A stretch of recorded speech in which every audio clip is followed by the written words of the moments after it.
O procrastinador costuma deixar as coisas para depois. E o preguiçoso? Também. O procrastinador perde muito por não tomar certas atitudes e fazer o que precisa ser feito. E o preguiçoso? Também. O procrastinador é chamado de preguiçoso. E o preguiçoso é chamado de procrastinador? Não. Por que não? Porque infelizmente hoje a maioria das pessoas não sabe a diferença entre procrastinação e preguiça. E é isso que nós vamos ver hoje. Como você pode identificar a diferença entre procrastinação e preguiça? E melhor, como você pode lidar com isso? Oi, meu nome é Túlio. Eu sou um curioso compulsivo e estou aqui para tentar ajudar você a ser um pouquinho melhor a cada dia. E hoje nós vamos falar sobre a diferença entre procrastinação e preguiça. Se você já foi chamado de preguiçoso e se ofendeu, se chateou porque você viu que não era preguiça, vamos ver aqui hoje como você pode identificar para saber se você é realmente preguiçoso, se a pessoa que chama de preguiçoso está certa, ou se você é procrastinador. E primeiro vamos definir o que é o quê. Primeiro começando pela preguiça. A preguiça é uma falta de vontade ou disposição de realizar algo, a definição é essa. Mesmo quando você tem tempo e energia para isso. Parece com procrastinação, não é? Mas tem uma diferença. A principal característica é que no caso da preguiça é um desejo consciente de evitar esforço. Evitar esforço. Guarde isso aí. Evitar esforço. E por que isso é interessante? Porque é um desejo consciente de evitar esforço. A procrastinação é um pouquinho diferente. Por exemplo, se você decidir ficar no sofá, em vez de ir para a academia fazer exercício para se fortalecer, para melhorar o seu corpo, o funcionamento do seu corpo, você é procrastinador ou você é preguiçoso? Você é preguiçoso. Porque você tem a possibilidade de fazer, mas escolhe ficar no mais fácil. Escolhe rejeitar o que vai te trazer um melhor resultado. Já a procrastinação é diferente. Ela também envolve o adiamento de uma tarefa importante, mesmo sabendo o que você precisa fazer. E, embora pareça a mesma coisa, a diferença fundamental entre esses dois conceitos é que geralmente a procrastinação envolve fatores emocionais. Pois é, envolve fatores emocionais, como medo de fracasso, perfeccionismo e sobrecarga. Por exemplo, uma pessoa que tem o costume de passar horas reorganizando a mesa do trabalho em vez de iniciar aquele projeto importante ou de fazer aquela tarefa mais desafiadora. Essa é uma pessoa que procrastina por causa do medo de conseguir fazer a tarefa. Agora, como é que você faz para diferenciar qual é o que está te afetando agora? Vamos ver 3 perguntas aqui principais que são aquele divisor de água, sabe? Que são as perguntas que dividem mesmo. Dependendo da sua resposta a elas, você vai saber com certeza se você é preguiçoso ou se você é procrastinador. Quer ver a primeira?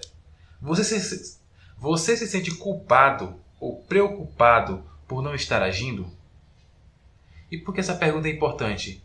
Porque se essa resposta for positiva, se não agir, não tomar uma atitude, não fazer a atividade te preocupar, é muito provável que seja procrastinação.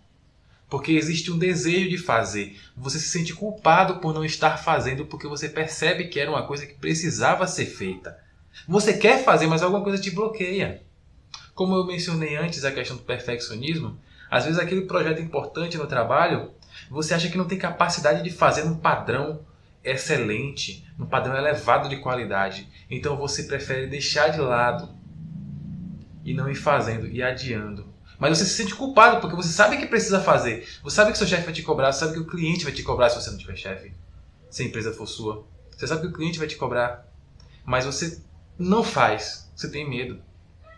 Então aí tende mais para procrastinação. E agora a segunda pergunta. Você não sente absolutamente nenhuma vontade de agir? Se for o caso, aponta mais para preguiça. Por que aponta mais para preguiça? Porque o preguiçoso geralmente deixa a atividade de lado porque ela não vai trazer nenhuma recompensa emocional para ele. Sabe aquela atividade chata? Tipo trabalhar. Trabalhar é chato. Fazer muita coisa é chata. Lavar roupa é chato. Arrumar o guarda-roupa é chato.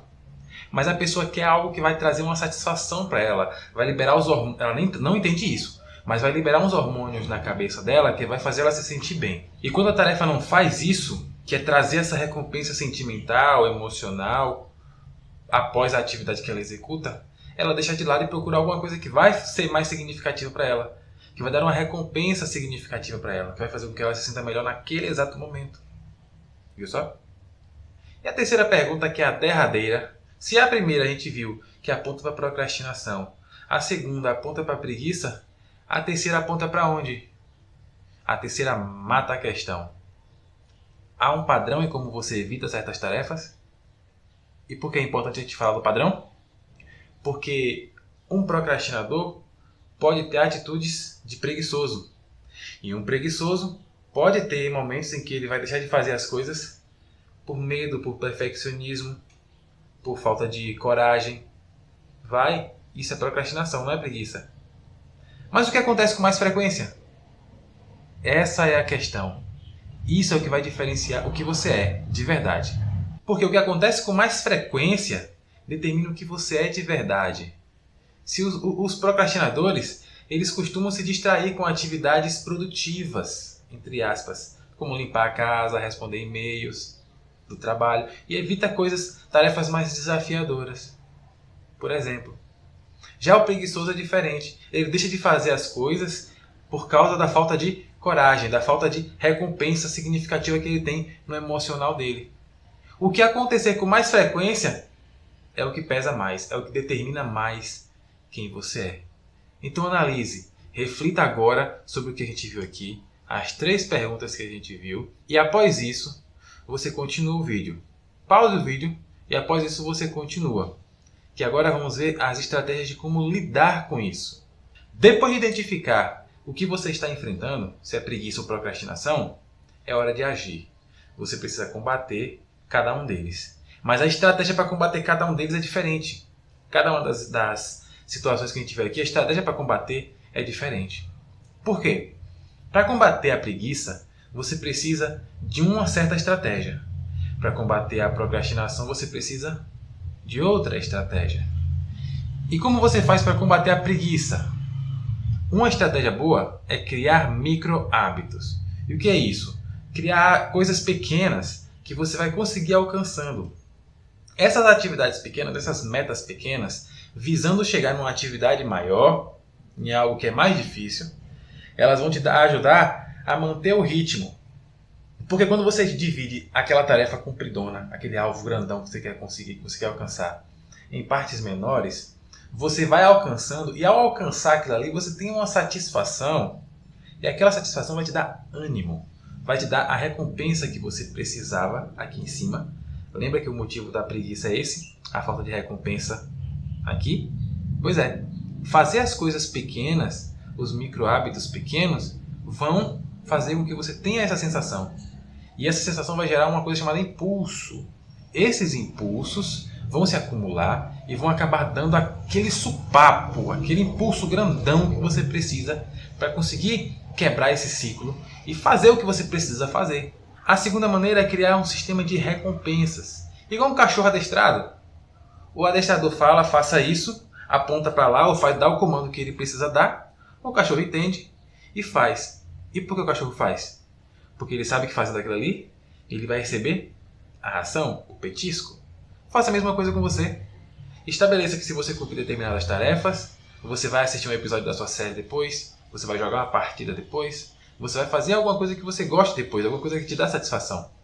Isso vai criar esse estímulo na sua cabeça. Claro, não vai ser uma nem duas vezes. Com o tempo, isso vai criar um estímulo em sua cabeça de que quando você realizar uma tarefa que é chata, que não te dá tanta satisfação, você vai poder receber alguma coisa boa depois. E isso vai fazer com que você se sinta mais motivado a fazer aquelas tarefas e pare de deixar elas de lado. E uma terceira estratégia, que já é um pouquinho diferente, é alinhar essas tarefas menores com os objetivos maiores. Quando você tiver uma coisa pequena para fazer, pense na relação daquilo com o que você quer a longo prazo. Coisas pequenas do dia a dia mesmo, coisas de casa que você precisa fazer e não tem aquela empolgação, não tem aquela vontade. Pense em como isso vai colaborar para que lá na frente você tenha um sucesso, você tenha um trabalho melhor, você ganhe mais, você tenha uma vida mais estabelecida e tal. Porque isso aí vai fazer com que você se sinta mais motivado. Porque o que você quer realmente é a recompensa do futuro. Não é o do agora, é o do futuro. É aquela coisa que dá satisfação, alegria, aquilo ali. Então, dessa forma, você vai conseguir também um impulso para fazer as atividades que você precisa fazer. E quanto à procrastinação? É diferente um pouquinho. A primeira estratégia é muito parecida com a primeira da preguiça, mas com motivos diferentes. Por exemplo, a primeira dica é dividir as tarefas em partes menores. Por quê? Na preguiça, para lidar com a preguiça, essas partes menores geram estímulo. Na procrastinação, elas diminuem o medo. Porque às vezes você precisa fazer uma apresentação no seu trabalho, apresentar alguma coisa. Você não vai pensar naquela apresentação como um todo, aquele monstrengo grandão, apresentação de meia hora. Meu Deus, o que eu vou falar por meia hora? Calma. Divide em subtítulos o assunto que você vai falar. Prepara cada um subtítulo desse. E se um subtítulo desse você perceber que pode dividir em duas partes, divide em duas e prepare uma. A primeira. Depois você prepara a segunda. Porque quando você sentir que você conseguiu preparar a primeira, você vai ficar confiante para tentar de novo, para fazer a segunda. E aí vai para o próximo subtítulo. E aí no próximo subtítulo você divide ele em dois de novo. Aí você vai para a primeira parte do segundo subtítulo. E vai criando um ciclo onde você percebe que você vai conseguindo fazer. E pouco a pouco, quando você vê, já começou a fazer a tarefa grandona e concluiu. A tarefa que parecia aquele monstrinho grandão, você dividiu, diminuiu o medo. E esse medo fez com que você conseguisse. Esse medo, essa falta de medo, fez com que você avançasse. Segunda dica, Segunda dica, use a regra dos 2 minutos. O que é a regra dos 2 minutos? Se algo pode ser feito em 2 minutos, faça logo. Antes de qualquer outra tarefa, mesmo que tenha outra coisa que você julgue mais importante, faça logo. Por quê? Isso vai criar aquele impulso também. Às vezes tem tarefas menores que a gente deixa de lado e que essa deixada de lado dessas tarefas faz a gente se sentir incapaz, se sentir com medo, se sentir frustrado. Esse sentimento faz você procrastinar, deixar o resto de lado. Se as coisas pequenas você não consegue fazer, quem dirá as coisas maiores? Então faça as coisas pequenas primeiro, que elas vão te dar aquele ânimo para você continuar. E a terceira dica, crie um prazo artificial. E por que o prazo é artificial? Não é porque ele não presta para nada não, é porque você não tem aquele prazo. Estabeleça um prazo para algumas tarefas que você vai fazer. Mesmo tarefas do dia a dia mesmo. Eu preciso lavar os pratos. A gente almoçou aqui agora e hoje eu vou lavar os pratos. Que horas eu vou ter que lavar os pratos? A gente almoçou meio-dia? O horário limite é 1 hora. Até 1 hora eu tenho que estar lavando esses pratos. Ninguém vai te cobrar que você vá lá até 1 hora. Talvez não. Talvez até tenha que cobrar. Mas no geral ninguém vai te cobrar que você vá lá em tal horário. Mas quando você coloca isso na sua mente, que você olha no relógio 12h58, já vem aquele alerta na sua mente. Automaticamente, sem ninguém falar nada, aquele alerta que você precisa fazer. Isso vai te motivar a agir. Como lavar os pratos é uma tarefa pequena, simples, que você não tem muita dificuldade, você vai. E aí, pouco a pouco, você vai criando esses prazos para as atividades que você vai fazer, inclusive aquele que eu falei lá no primeiro ponto, das tarefazinhas menores.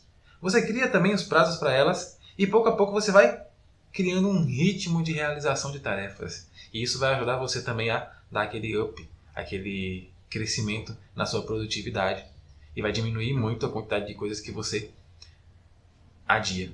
Só que na procrastinação tem uma quarta dica, que não tem no caso da preguiça, que é praticar autocompaixão. E por que praticar autocompaixão?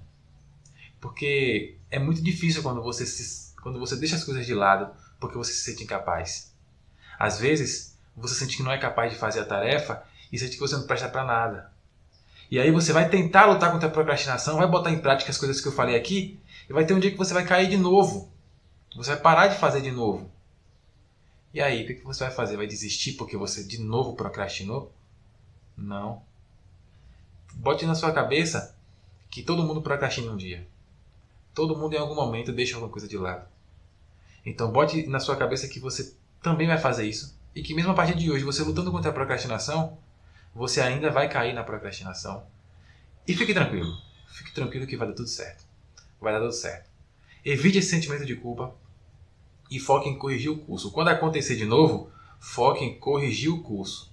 Eu procrastinei aqui porque eu fiz isso aqui e isso me levou a tal situação e tal. Pá. Beleza, eu vou fazer o quê? Isso. Pronto, foca nisso e vai embora. Não se cobre demais. Não se cobre demais, senão você vai se sentir inútil, se sentir incapaz e isso vai fazer com que você volte para aquele ciclo que você estava antes, beleza? Não se esqueça dessa última dica. Ela, na minha opinião, ela é o mais importante. Ela é a mais importante de todas, porque às vezes isso gera todas as outras coisas que a gente já falou até agora. Agora que você já entendeu a diferença de preguiça e procrastinação, vamos agir. Mas primeiro, para agir, precisamos identificar o que precisa ser feito. Eu quero que você pense em uma tarefa que você deixou de realizar e identificou se no caso foi preguiça ou foi procrastinação. Escreve aqui nos comentários que eu quero saber. E se você viu que já conseguiu superar alguma procrastinação recentemente, também conta aqui que eu quero saber. E as outras pessoas que vão assistir esse vídeo também vão querer saber. Compartilha aqui para que elas conheçam a sua história. Quem sabe isso motive alguma delas. E agora que você já sabe diferenciar procrastinação e preguiça, você consegue agir com mais clareza. Então comece aplicando as estratégias hoje mesmo na sua vida, e veja como sua produtividade pode mudar. Se você gostou, não se esquece de dar o like e se inscrever no canal para acompanhar os outros conteúdos iguais a esse que eu vou ficando por aqui. Tchau, tchau!